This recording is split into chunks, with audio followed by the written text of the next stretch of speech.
एक गांव में रमेश नाम का एक गरीब व्यक्ति रहा करता था जो बहुत मेहनती था और अपनी मेहनत के बल पर ही वह अपने परिवार का भरण पोषण कर रहा था। रमेश के पास थोड़ी सी खेती थी। उसी खेती को वह करके अपना घर गुजारा चला रहा था।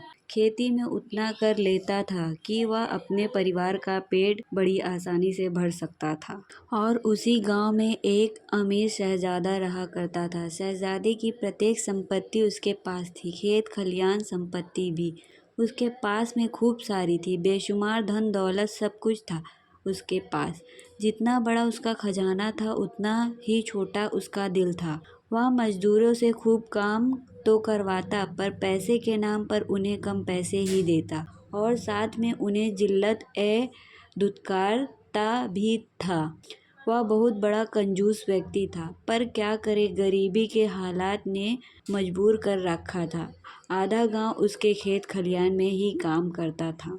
गांव के बचे कुछ लोग रमेश को देखकर बड़े हैरान होते थे कि यह इतनी सी थोड़ी सी जमीन में इतनी अच्छी फसल कैसे कर लेता है। उसी साल गांव में भयंकर तबाही हुई। खूब आंधी तूफान बारिश सब कुछ आया और सब कुछ तहस नहस करके चला गया। उस गांव के हालात इतने बुरे हो चुके थे कि लोगों के पास खाने तक के लिए कुछ नहीं बचा था। उसी में से एक था रमेश, जिसकी हालत गांव के सभी व्यक्ति से ज्यादा कमजोर हो चुकी थी। जैसे तैसे करके अपना घर का गुजारा कर रहा था। एक वक्त के बाद उसके पास वह भी खत्म हो जाता है। हालात इतने बुरे हो चुके थे, रमेश के पास शहजादे से कर्ज लेने के अलावा और कोई रास्ता नहीं बचा था। अगले ही दिन शहजादे के पास कर्ज लेने के लिए रमेश जाता है।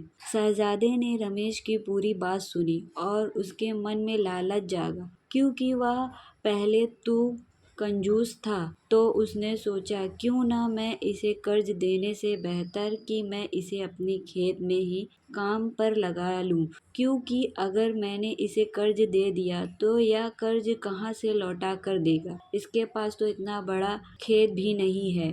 उसने रमेश से कहा कि रमेश, मैं तुम्हें पैसे तो नहीं दे सकता।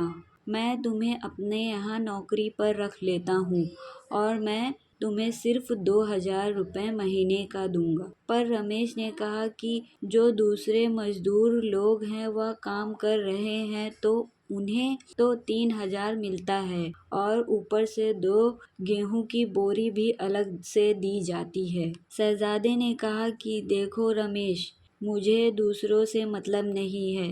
तुम्हें अगर काम करना है तो करो, वरना मेरे पास में बहुत मजदूर हैं। काम करने के लिए रमेश मरता ना तो क्या करता। अपनी मजबूरी और परिवार वालों का पेट पालने के लिए वह शहजादे को हाँ कर देता है।